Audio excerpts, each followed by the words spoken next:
Thanks, Nathan. Good to be here. Yeah. I've been really curious. This is like a big reason I wanted you to come on. Is I've known of you for a long time. I don't know you, but I've known of you for a long time. Is one of the top guys at a16z. Like ever since, I think you were there ever since the fund was started. I believe, Absolutely, yeah, since the right? beginning. So Yeah. how did you go from what must have been like a very very comfy job, obviously one of the top funds, to now working in the government? You don't hear that often, right? So just yeah, I'd love to learn Yeah, well, about it's that. funny.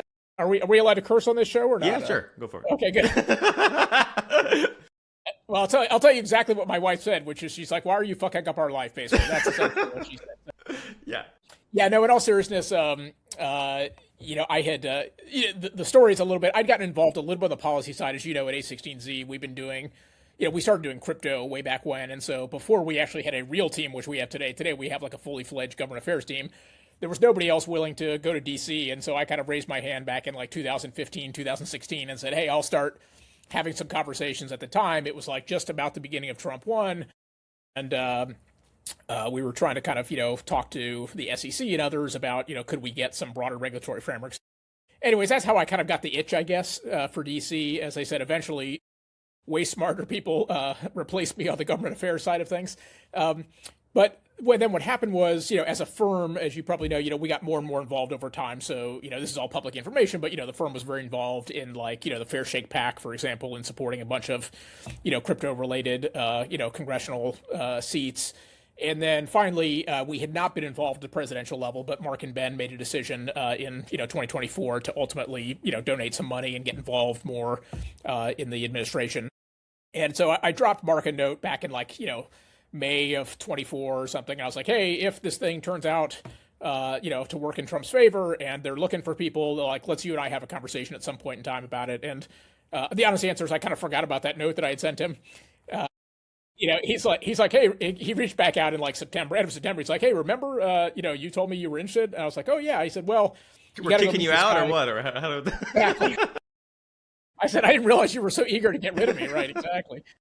But he's like, you got to go meet this guy, Howard Lutnick. Howard at the time, obviously, who's now the Commerce Secretary. He was running the pre-election transition, effort for the Trump campaign, basically. And so way led on to way. And that's, so that's how I got here. So it was definitely, I raised my hand and, Mark saw my hand raised and he's like, okay, if you're serious, like now is the time to put up or shut up, basically. And I was like, look, this is exciting to me. It's, the stuff that, I get the opportunity to work on, which we can talk more about, is actually really fun and stuff that I'm passionate about. So anyway, that's how it came to be. But, my wife still probably has that, nagging feeling of, me having fucked up our life, basically. So. Or you guys were obviously in the Bay Area before, and now you're We in were, yeah, DC, or we've been in the Bay Area for almost like 35 years. Our kids grew up there. yeah. We did one stint in Raleigh, actually, when I worked for Mark and Ben at our last company, which was a company called Loud Cloud and became Opsware. We bought a business in Raleigh, and Ben's like, hey, like, can you go out and run this business? So we did a little hiatus, but other than that, we've been in the Bay Area. So yeah, so right now, kind of, living in new areas and is definitely part of the exciting challenges of being government. Is Opsware, is that the one that also I think NSIC Re was involved in, or was that a different one? Exactly. So yeah, the company was originally called Loud Cloud, Yeah. and there were four founders. It was Mark and Ben, Insikri, yeah, who you mentioned, and then We Tim used to play House. StarCraft together. Oh, you're kidding? Yeah. Yeah. Uh, Me, him, and Kai Huang, who did Guitar Hero. We used to like oh, you're in kidding? some. That's awesome. Yeah, Yeah. yeah. So they were all, as you know, they were all Netscape. They were all at Netscape together, and then post kind of AOL acquisition, and then they spun out to go to Loud Cloud back in September of '99. So yeah, long time ago. Awesome. And so you're not obviously in the first Trump administration, but you saw it a little bit. Like I recently just got, as I told you before we got on here, I'm currently in Japan. I lived in San Francisco before. I just recently traveled back, and I was in a lot of meetings, because I'm working on stuff that may touch government at some point in the future. Oh, And cool. so, I was talking to people like, what did, people who have interacted with the government, like what's their experience with the first Trump administration or the Biden administration or this now second Trump administration. And I just kept hearing from everyone that it's dramatically different. Like that people in tech are actually getting access, actually having Yeah. meaningful conversations, and that definitely didn't happen in the Biden administration, but it also didn't happen that much also even in the first Trump administration. Is I that? think that's right. Yeah, I would say there's a couple things. Like one is there's just a lot more of I don't mean coordination. I guess is maybe not the right word, but there's a lot clearer sense of like what as an administration are we trying to do, right? So look, the president's been very clear, about, I'll just take the stuff, that I'm involved in, which is, okay, look, how do we kind of, revitalize, the kind of talent pool in the workforce? How do we make sure we have, a workforce that's really working efficiently on behalf of the American people? And so in some ways, it's actually very good, which is he's been very clear about what he wants. And I wasn't here, as you mentioned, Trump won, but my sense is there was a little bit less of, okay, like the White House having a singular message and then the agencies executing on that, a little bit more of the agencies kind of, doing a little bit of their own things. And look, there's good give and take on that here in this administration, but I'd say the president, in my perspective, and everybody from Susie Wiles and everyone down, has been very clear on like, look, these are the priorities of the administration. Now you all go figure out, obviously, the best way to execute those, but I'd say there's a very clear sense of kind of direction. And then you're absolutely right. Look, in terms of tech, I mean, look, it's very, very different, right? As you well know, certainly kind of, in 2016, and then in the first Trump administration, there was not a lot of kind of concerted effort on behalf of tech to, quite frankly, have, much of a presence at all. And I think, to the credit of, in my mind, at least the credit of the tech industry and certainly for a16z where I was, I think we all recognize that that was a mistake, quite frankly. And that, look, the reality is we can all bemoan it whether you like it or not. But, if you don't have some presence in DC and you don't kind of tell the story about why you think tech is important and, kind of how it can be valuable to the broader country, the reality is there are plenty of other groups who've been here way longer than the tech companies have who will tell that story for you, and it may not be the story that, you feel best represents the industry. So right. I think a lot of people, and again, I know for us at a16z, certainly this was an evolution of learning for us of the criticality of, as tech kind of grew up, Mark always liked to say, or I don't know, it's Mark or Ben, I always forget, but it's one thing like when you're kind of like the pirates and then, now you've evolved and right. You're the Navy now, it's like, okay, you can't act like pirates anymore. You actually have to have a seat at the table. You have to be responsible. And for a lot of us, I think that's a big difference. Now it kind of started, obviously during the Biden administration, where I think many people felt like there was, not a opportunity to discuss, but in some cases, a level of hostility towards some of the tech-related initiatives that were happening. The whole, AI executive order that happened, certainly that caught a lot of people by surprise. And so I think we've all kind of learned that, look, it's a big industry now. We got to kind of, represent ourselves or nobody else will. And look, some people don't like that, which is understandable, but I just think that's the reality of the world. Right. Yeah, I kind of feel like, I was guessing that part of the reason was that, we're now at the beginning of the age of AI, right? And it feels like it's one of these like pivotal moments where we really have to beat China at this. Otherwise, the next 100 years of the world start to be shaped by China more than the US. And so I kind of felt like there was some kind of probably some natural pull there as well. We're probably, Trump as well as Susie Wiles and other people in the administration realize like, yeah, this is an important part of what we're going to do for the next 4 years is set America up to win at AI. Yeah, I think that's right. Look, I think what's evolved over time is a couple things. One is just, look, by any measure, whether you look at like venture capital dollars invested or market cap of companies, look, there's no question that tech and its presence in the economy today, obviously, is just dramatically larger and more critical than it was, even 10 years ago, quite frankly, almost by any measure. And then you're right, you kind of compound that with this kind of, what I believe is a fairly existential race between us and China to, control the intelligence, control the kind of development of what, we all believe will be an incredibly important technology over the next 10, 20, 30, 40 years. And so, I think for the first time, people are realizing not only does tech have a bigger influence overall in everybody's day-to-day lives, but it kind of incorporates, national security now. How do we think about kind of job growth? How do we think about economic, sovereignty? All these other things that were kind of maybe cute little things that nobody really cared about at one point in time when they were kind of neatly contained to, what was happening any given day on Sand Hill Road, basically. But now that they actually cross, kind of geographic barriers and deal with critical national security issues, I think it's a very, very different story. So when I was looking up your job role, I looked up, director of OPM. Yes. What is that? I can't. I'm shocked to hear you don't know. You can't spout it off the top of your head. Yeah, look. So OPM stands for Office of Personnel Management. The simple way I like to think about it is kind of we are the talent organization for the federal government, and I would kind of divide that into two areas. One is kind of policy as it relates to talent. So one of the things that we're working on, we can talk a bunch about this, is how do we do a better job of hiring people, for example? How do we make sure we have policies that go across government that kind of make hiring more efficient, that make sure we're getting access to the right talent pools? How do we do performance management? How do we do promotions? How do we do evaluations of people, right? All the day-to-day stuff that you would do. So that's kind of the policy side of things. And then the other side is kind of, we're we're not directly responsible for hiring all 2 million people in government, but like I think there's a vital role for us to play in telling the story about what's attractive about government, making sure we're going to places, quite frankly, that we have not done a great job of going to. In my mind, kind of early career college campuses is a big miss that the government's had, and we can, again, spend more time on that one. So those are kind of the big things. But I'd say, look, my goals are very simple, which is like, I just want the government to be a place where every smart person, period, in the U.S. thinks about it as a place to spend a couple of years. A career doesn't really matter in my mind. And I think we've had this kind of weird dichotomy, which is like, you either come to government and you stay here for 40 years, or you go to private sector. My personal view is like both places would be better if we had a lot more kind of, folks kind of doing both.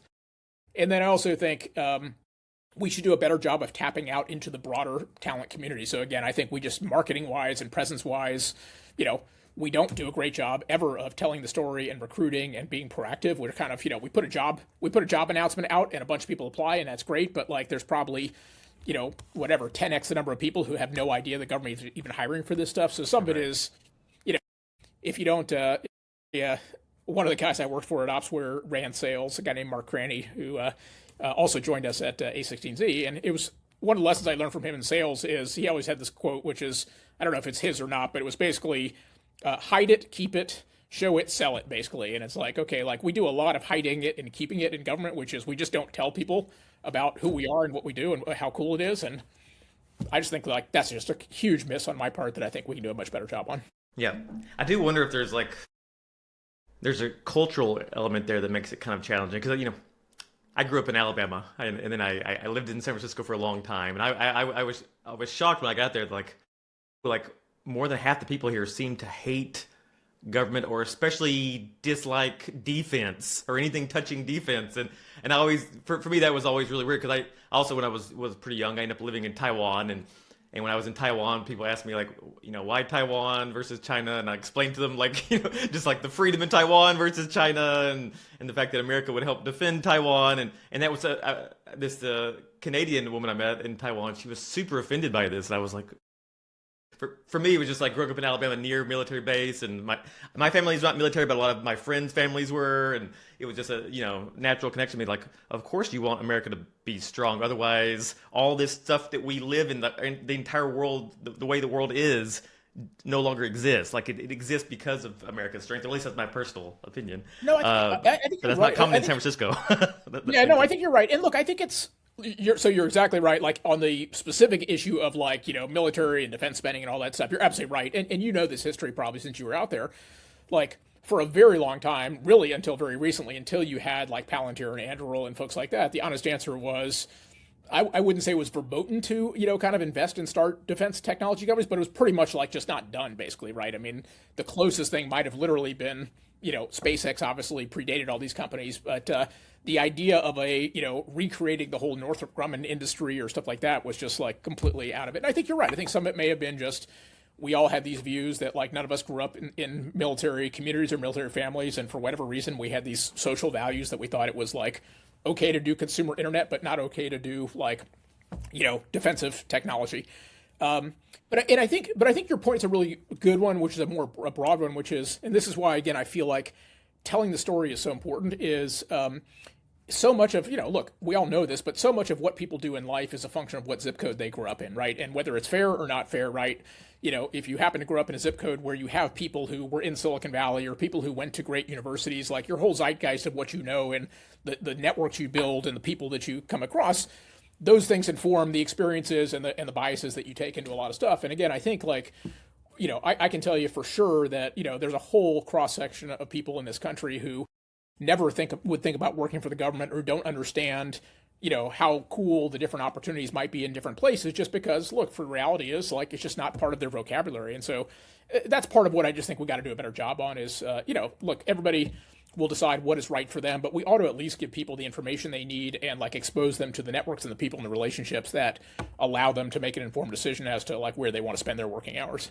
Yeah, I think we have to do a better job too of like telling the story of America as well, like why people should be proud of America, and like everything's not great, but overall it's what probably the best country in the world.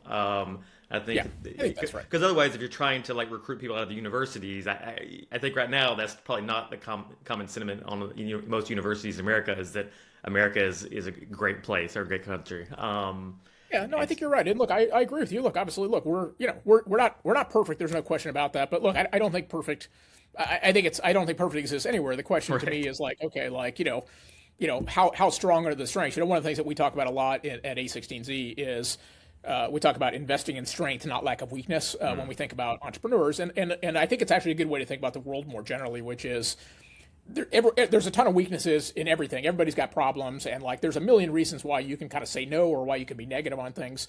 The real question though is like, what's the magnitude of the strength? What's the magnitude of the upside potential that these things have? And obviously, look, I'm biased. I voted with my feet, but look, I think the upside opportunity and the magnitude of like what the U.S. is and what the U.S. can be in a world, particularly where we lead in AI and technology and hopefully in education and all these other things. Like, I'm enormously bullish on what that opportunity looks like. And yes, like we have problems. That doesn't mean we don't have problems, but like we gotta at least frame the conversation a little bit more around not we won't, we can't eliminate every single problem. We have to deal with them, but like we also got to think about upside opportunity as we think about kind of where the potential is and where we want to spend our money and invest in.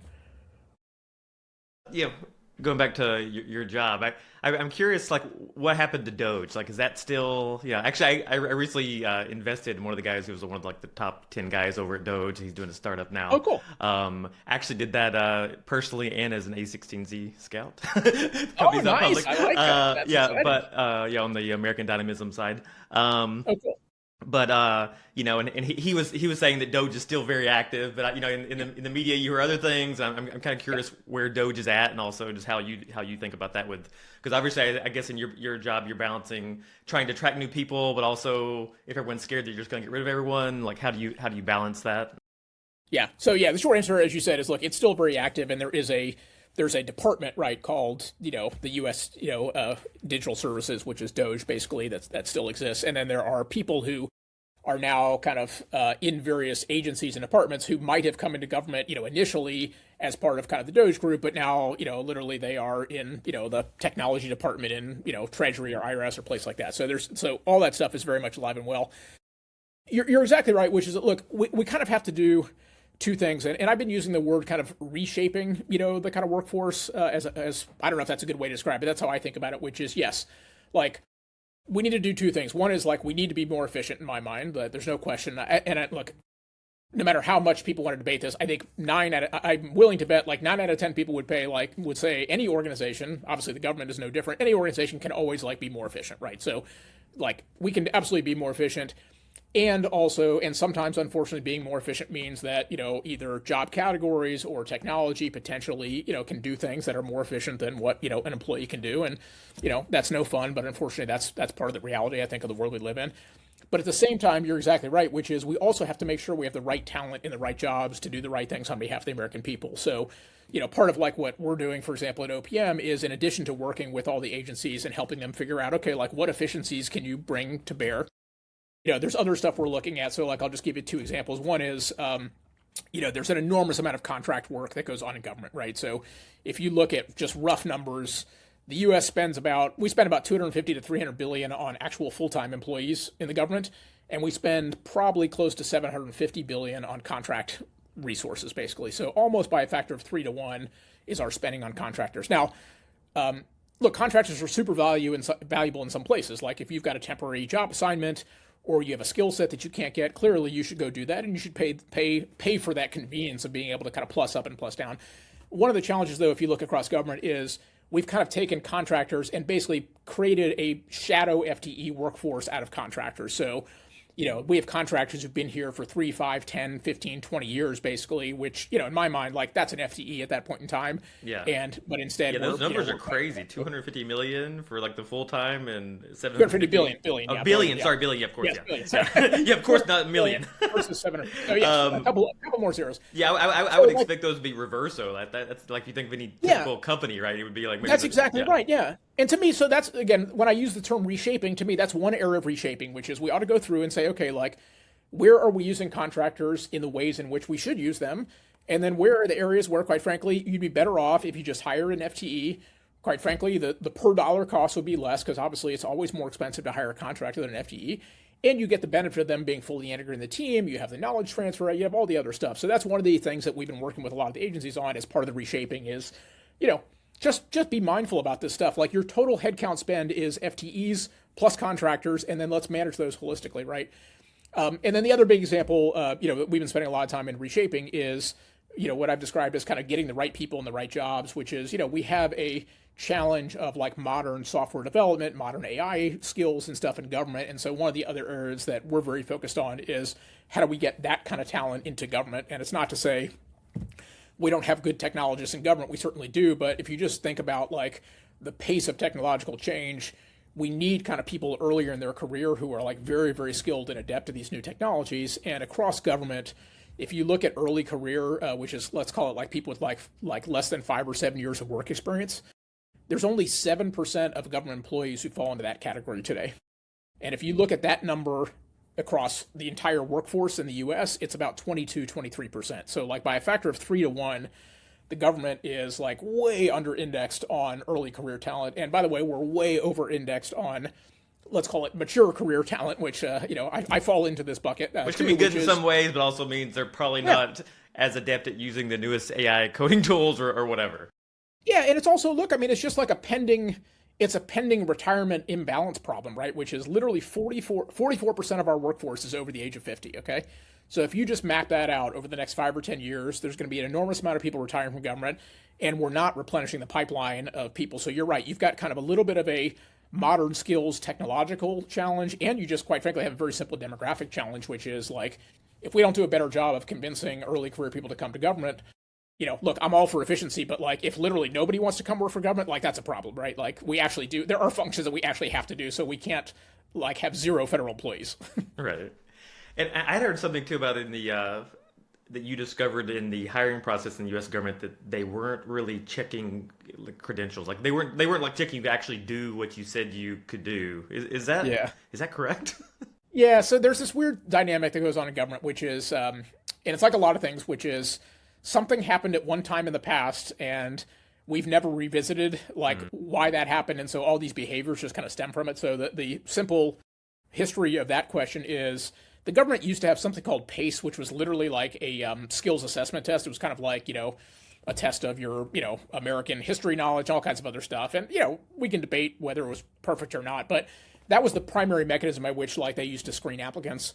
In the very, very early 80s, very end of the Carter administration, beginning of the first Reagan administration, that test was found to have what's called disparate impact, meaning that kind of, for minority applicants, they did disproportionately worse on that test than did majority applicants. And so the government entered into a consent decree and basically kind of outlawed essentially the use of that. And so that was literally 1981 when they entered into that. And so from 1981 until literally about, 4 months ago, no one ever went back and looked at that and said, okay, like, should we revisit the use of kind of skills-based assessments, and figure out, can we do something that doesn't have disparate impact, but that also might make sure that we're hiring people truly based on the skills they have. So luckily, OPM, with the support of the Department of Justice, we did go back and we revisited that, and we actually eliminated that. We got rid of that consent decree, which now makes it easier for us to introduce kind of skills-based testing. So if you now apply for a software developer job, instead of you just telling me like, how to program in Python or how to do Perl scripts or whatever, like we actually can, use a test and determine that. And, people were trying to deal with that by having proxies for it and other stuff like that. But at the end of the day, there are certain jobs where there is some foundational technical skill sets you want, right? If you're going to apply for an accounting job in the government, like, it shouldn't be that hard for us to actually run a fairly basic accounting assessment to see, like, do you know what debits and credits are, and do you understand basic like, text laws? You can use Excel. Yeah, exactly, right. Yeah. So like now at least we have the ability to do that, and it's part of a broader rubric that the president has put in place. We call it merit hiring, which is a very simple way to describe it, which is like, let's actually try to, in the hiring process, hire people based on the actual skills for the job. So one example is exactly that, which is, yes, like if you're going to apply for an accounting job, we should actually assess your accounting-based skills and level you appropriately. And then 2 is the corollary to that is we should eliminate things that are proxies for skills, but don't actually measure skills. So a great example in my mind is, you and I probably, I know I did this before too. It's terrible. Like you say, okay, one of the job requirements is a bachelor's degree, okay, to apply for this job. Well, that like without any more information, like why do we have a bachelor's degree there? Because clearly a bachelor's degree in computer science, if you want to be a computer scientist, is relevant. But if you're applying for a job in computer science and you have a bachelor's degree in Russian literature, is that actually a proxy for skills in that job? Right? The other thing are like tenure requirements. A ton of jobs in federal government have minimum tenure requirements. And again, we do this in the private sector, which I hate, is like minimum 5 to 7 years of work experience, right? And again, it's like, okay, what are you trying to measure in that? So like, let's get to the heart of that. Maybe the answer is, okay, like I need you to show that you have distinct customer empathy or something like that, as you've had 5 to 7 years of dealing with customer problems. That's fine. But like, don't just tell me 5 to 7 years of work experience, because again, like that presumes all experience is equal. So yeah, what kind of experience, right? It could be bad experience where you learn bad habits. Yeah, so part of merit hiring is that too, which is, can we eliminate things that, quite frankly, many of us as managers rely on as weak proxies for skill sets, and instead get there?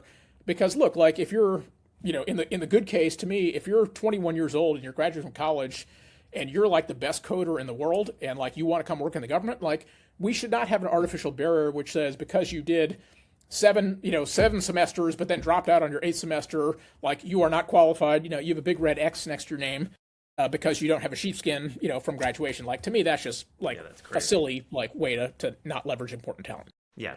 So it sounds like the reason they weren't checking skills was maybe it started off with good intentions, but then it was a law that was sitting there for a long time that no one revisited.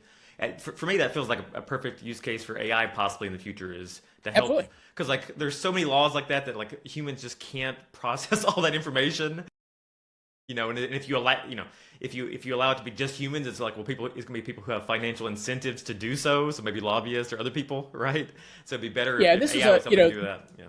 Yeah, you're exactly right. And look, this is a more generalized problem in government, and it's true. Look, it's true of any long-standing organization. So it's not just fair to pin it on government, which is, there's a lot of things in any organization that people do because they've been done for a long time, right? It's like, again, and that's a good example. Like, you're exactly right, which is, okay, at the time in 1981, yes, it was illegal for us to have a test that actually had disparate impact. And so they did the right thing, which is they said, we'll stop using this test. But like, you're exactly right, which is now 45 years have gone by. Like, we tend not to go back and look at these things. They become kind of urban legend, basically. And it's just like, okay, we know we're not allowed to do assessments, right? It's just verboten, right? And so, and again, I see this a lot in government. You see this a lot in big organizations. And part of, again, what like we're trying to do at OPM and what we're trying to kind of get other agencies to do is like, we got to ask questions from first principles. Like, why are we doing this? Is it because like there really is some statutory requirement, or is it because it's just the way we've done it, or it's because no one's ever asked the question? Like, there's a lot of things like that you kind of discover as you kind of peel the envelope. And I just think we got to do more of that. And look, as I said, it's true of any large organization. It's just people develop habits, and that's great. And habits are good because they protect us in many ways. Like, we know to like look both ways before crossing the street, even though 90% of the time there's probably no cars there. But like, that's good. That's an easy habit we should do. But every now and then we should probably ask why we're doing these things and make sure they still are actually relevant for modern day. Right. So I heard a little bit about TechForce on X. I saw I think it was your post. I think that's one of the things that led me to bringing you on here. Cool. But I'd love to learn more about it from you. Like I kind of get it, but like what is TechForce and what are you trying to accomplish with it? Yeah, so let me give you, so it's a little bit apropos of the conversation we were just having, which is we've got two kind of major problems in government, right? At least three maybe is a better way to describe it. One is we do have a skill set gap issue in certain areas of tech, right? So again, modern software development, modern AI, data scientists, right? All these things, right? Which, that's not a surprise to anybody. I think people know that, and that's been an issue for a while. Secondly, as we talked about, is we do have an early career age demographic problem in government. So again, only 7% of our workforce is, kind of in that early career stage. And that's just both a skills gap problem and a pending like disaster problem of like, will there be enough people someday to actually do the functions that we still deem critical for government?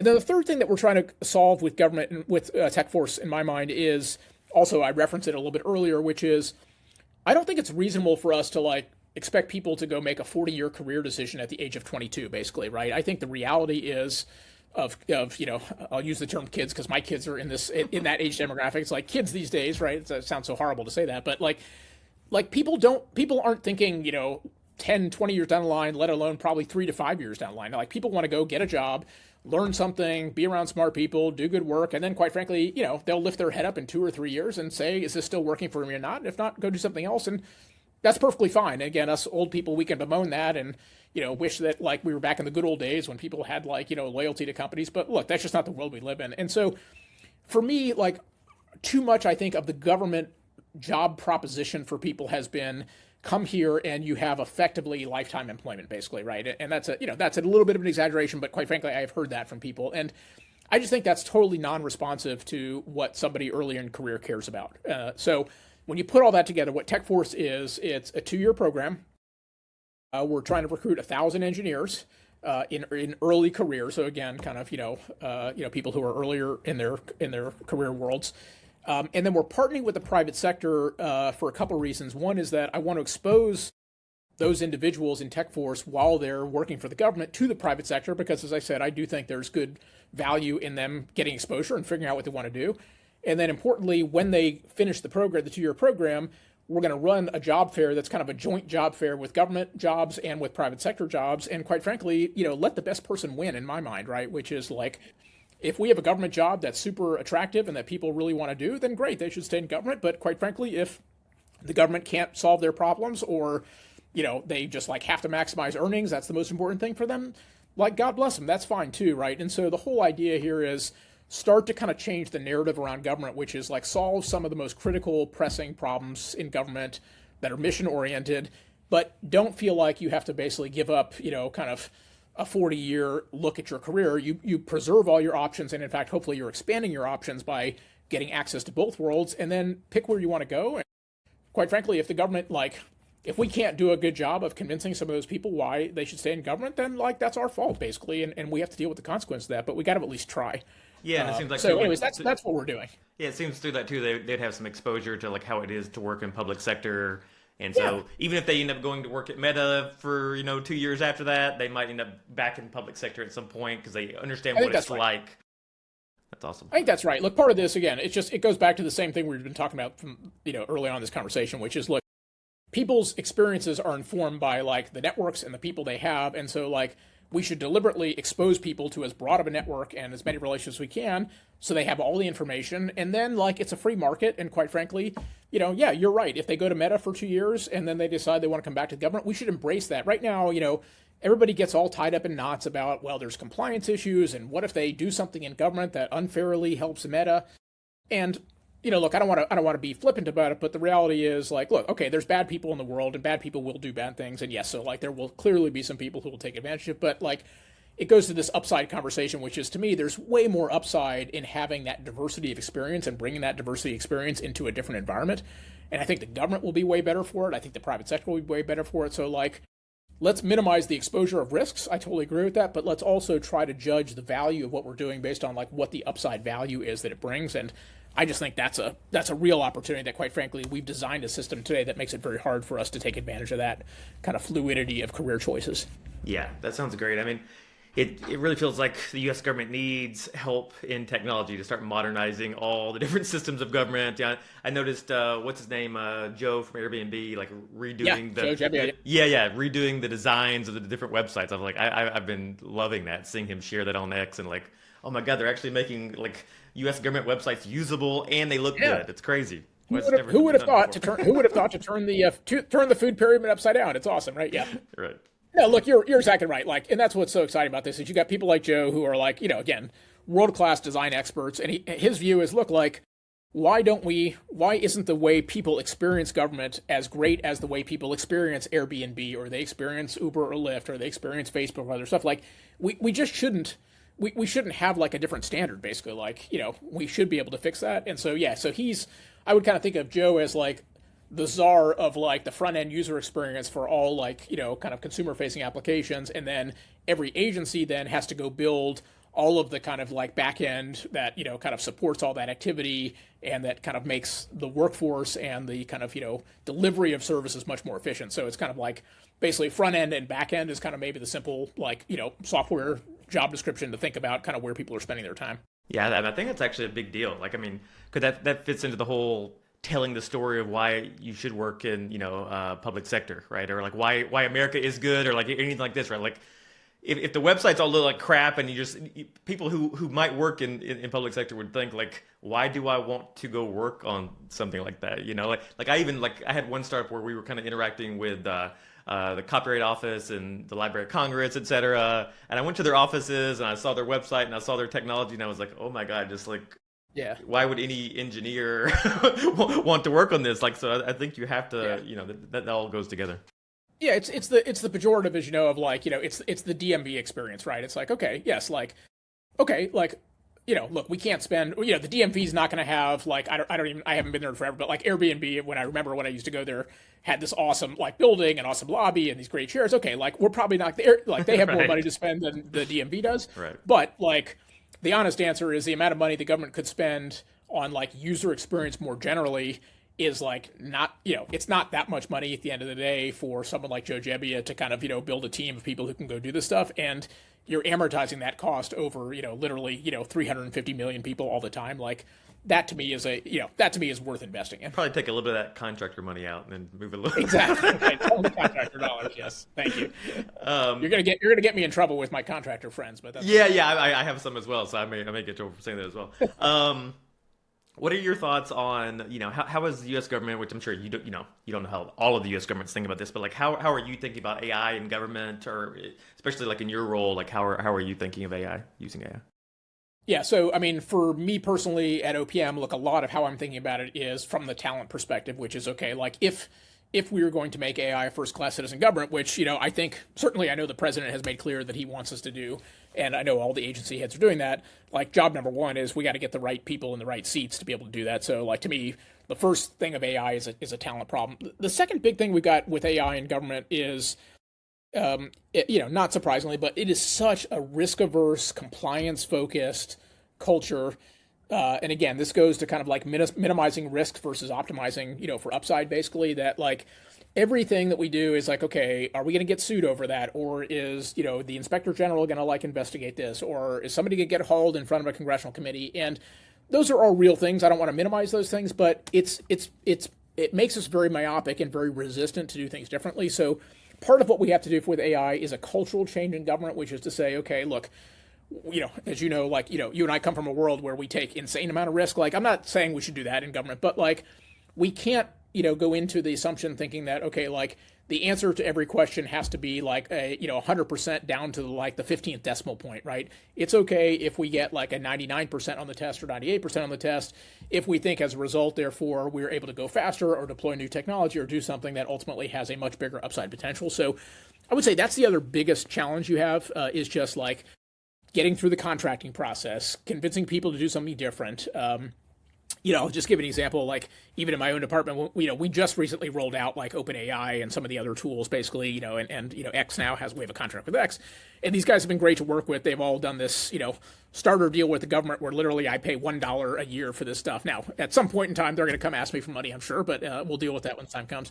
But like when we were rolling it out, like, initially, like some of the teams were like, well, like people need to sign like this 3-page document about all the dangers of AI and how it works and all this other stuff. And, I was like, no, like we can't cripple a new technology like before it literally kind of leaves the crib, basically. Like, Right. we should just look, it's our job to make sure the thing is safe and it's government approved, which it is. And if that's the case, okay, like, yes, let's remind people sometimes these things do hallucinate. So don't just like cut and paste everything they say and drop it in your report, right? And don't put like personal identifiable information in there because like, we don't want like that, getting out. But there's just, again, it's just a little bit of this kind of cultural mindset we have to shift, which is everything new doesn't need to go through this like cordoned off, isolated thing until we roll out mainstream. Like we have to be willing to like move the needle a little bit on risk. But that's a heavy lift across millions of person organization that is just used to doing things in a certain way. I'm curious, so when you say you guys can now, you got contracts with OpenAI and XAI, like, does that just mean that at work you can use ChatGPT, or is that basically, yeah? Basically, yeah. So what it meant was like 3 months ago, I literally every time I wanted to go look something up, I'd go look on it on my personal phone to try to like, if I was like trying to like research some like law yeah, literally, I did not have access on my desktop to it.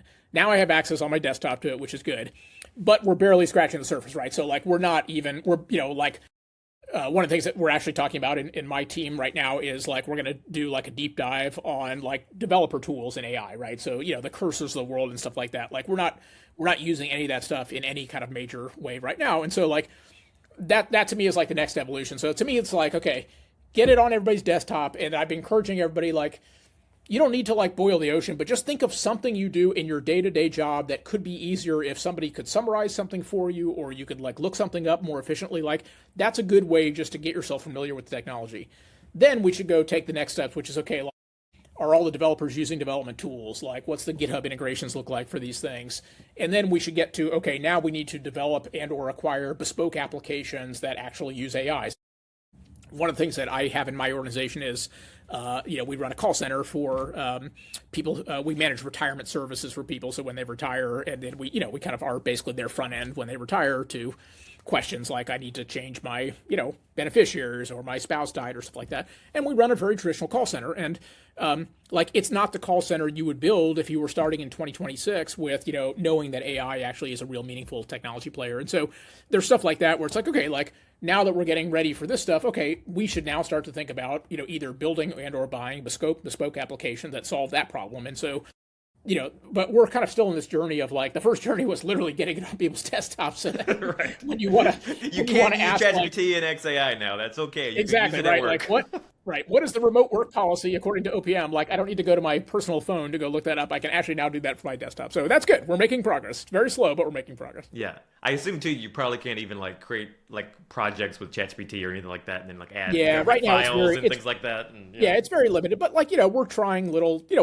things here and there. And again, I think that's the right stage for us to do is like, let's just experiment with a bunch of stuff before we start. I think there's two like failure cases. One is you go into a closet somewhere and you develop the 2040 plan for what does OPM look like in an AI world in 2040. And look, as you well know, like, I don't know what's going to happen in the next like week in AI basically. So like that would be just a waste of time.